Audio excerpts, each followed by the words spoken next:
Good morning guys. Ayan.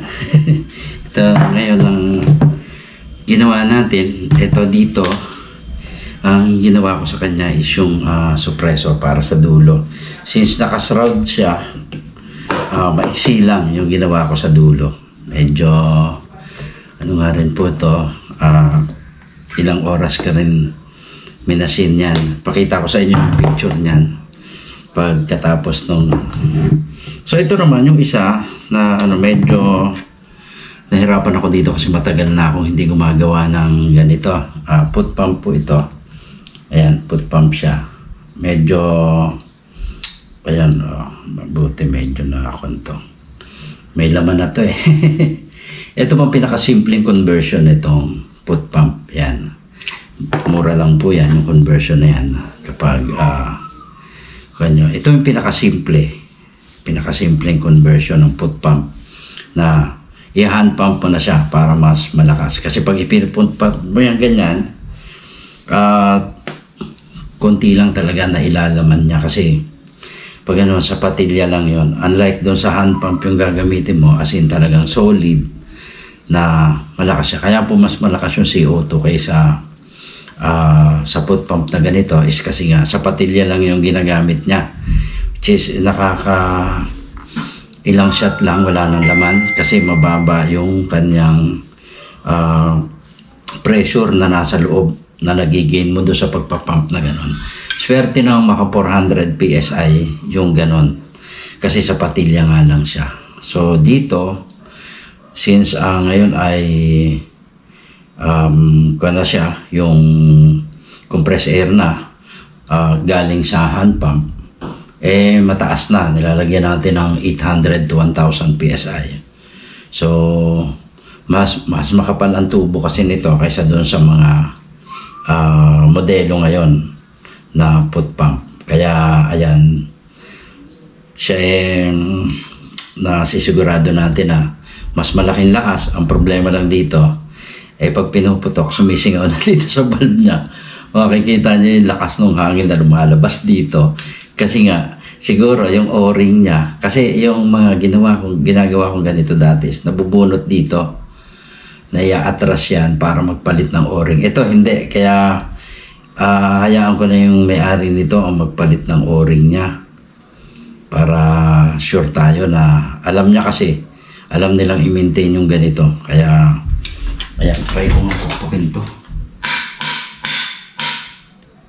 Yun, para lumubog. Yan. Yan, medyo takot hindi balance eh. So, ayan. Ito pong pinakamurang conversion nito. Ang laman nito ngayon is 700 PSI pa kasi pinutok ko na ipinutok kanina. Ayaw ko naman iputok na yun kasi may mga kapitbahay tayo. Nandyan lang sa may mga bagong dating, hindi pa tayo kabisado na gano'n. So, ito, dadalhin ko na to. Dalawa yung tornilyo na ginamit ko dito. Yan, dalawa yung tornilyo na yan. Na para sigurado na talagang matibay at hindi siya kakalas. So, ito yung pinakasimpleng conversion nito ha. Yan. So, dito sa akin na ito po yung PCB ko talaga. Ayan, yung ginagamit ko. Kaya ini-improve ko na, inaayos ko na. Talaga lang may maririnig ka pang tunog sa kanya kasi malakas pa rin yung labas ng hangin. Although minodify ko na to ngayon, kaya wala pong balot ito. Wala pang balot. Bibilhan ko siya ng carbon sticker para medyo presentable naman. Hinayaan ko lang ganito para ayan, ito ay gagamitin ko sa Batangas sa ipagta-target natin doon, pest control sa farm. Kaya ayan, inayos ko na tapos matitesting na yan.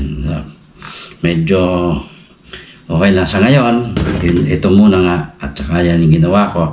Yung kay sir hindi ko pa ulit na check yung hangin niya. Malalaman ko yan kapag nag-check tayo nung pagbalik ko galing Batangas.